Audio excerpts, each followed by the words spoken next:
रात्रंदिवसा देवा तुमची मूर्ती ध्यानात, त्याचा लागेना अंत, त्याचा लागेना अंत.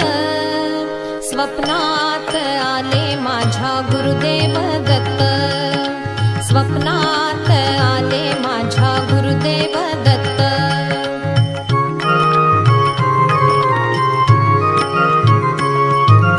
दिव्य स्वरूपी सडा टाकत होते अंगणात, अल्लख म्हणून भिक्षा मागत आले दारात. दिव्य स्वरूपी सडा टाकत होते